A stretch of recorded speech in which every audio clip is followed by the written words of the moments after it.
Welcome to BaseballGuys.com. I'm your host, Ray Flowers. Getting really excited. We got the sun outside today, games going full swing, lots of news to report on in the world of baseball.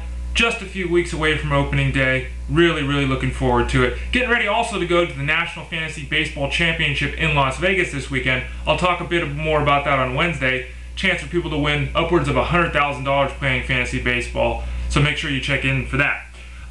Today I'm going to do something I don't normally do, and that's I'm going to refer you all to a couple of articles that I've written over at fanball.com.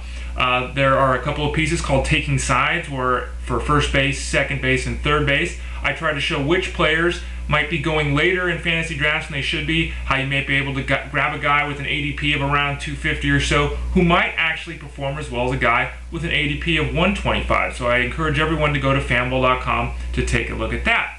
I also encourage everyone to go to fanball.com to look at a series of articles. It's two parts, one for hitters and one for pitchers, where I break down the myth of the 27-year-old season. The saying goes, when your guy turns 27, he's going to have that breakout season. He's going to turn into a star. So there are lots of people, every year you see articles in the fantasy game speaking about how 27-year-olds are going to break out. Which guys are 27 this year? Those are the guys you want to target.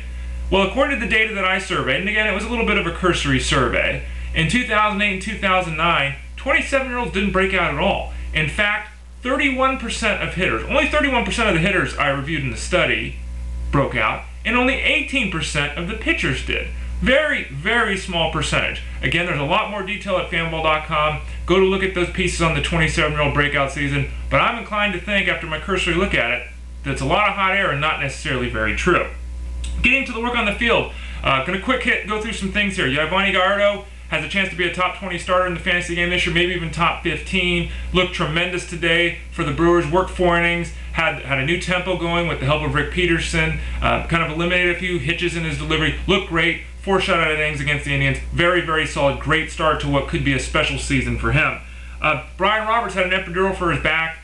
Still not certain where he's going to be. We're about 3 weeks away from opening day at this point, which makes it very uncertain that he's going to be ready for the start of the year. Looks like a DL stint to start the year is probable. Still not certain how much this is going to set him back. Hopefully this epidural will help him get to the point where he's able to return to the field and start doing baseball-related activities. We'll have to wait and see, but starting to get a little bit nervous with Brian Roberts of the Orioles.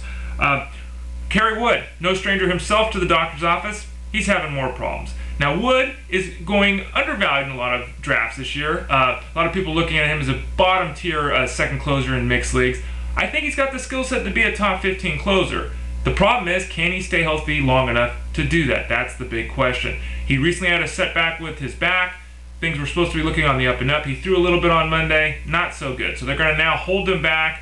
It's a setback. Whether it's a minor one or a major one, we have to wait and see. This information is breaking right before I came on the air today to speak with you. But the bottom line is they're going to be careful with Wood. They're going to hold him back a bit. This obviously means a guy like Chris Perez really sees his fantasy value start to go up, because Perez would look to be the closer if Wood isn't able to go when the season starts.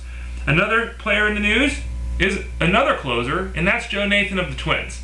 Had the UCL tear. Not quite certain at this point how much of a tear. Is it a partial tear? Is it a full tear? He's going to decide to push forward through his rehab at the moment. He's going to take to the hill on Saturday, and he's going to go all out and see what happens.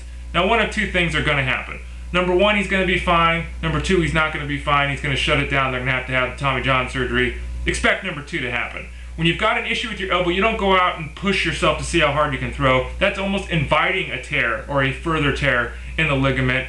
Most reports tend to suggest it's a tear of the UCL. That's what happens when you go in and have Tommy John surgery. I'm still not expecting Nathan to pitch at all in 2010. Maybe I'm wrong and he works his way back onto the field, but at least we should know Saturday or Sunday where he is. So going into fantasy drafts next week, you should have a better idea of whether or not to waste or spend a pick on Joe Nathan. Another closer in the news, Octavio Dotel, had some issues with the oblique. He's improved to the point. He threw batting practice today. He'll probably pitch in a minor league game sometime this week. Still plenty of time for him to get ready as a closer. Obviously, he's only going out there 1 inning at a time. Plenty of time for him to get into game shape for the Pirates. And look for him, provided he doesn't have any further setbacks, to be that closer on opening day for the Pirates. And then finally, Mark Reynolds signed a 3-year, $14.5 million deal with the Diamondbacks.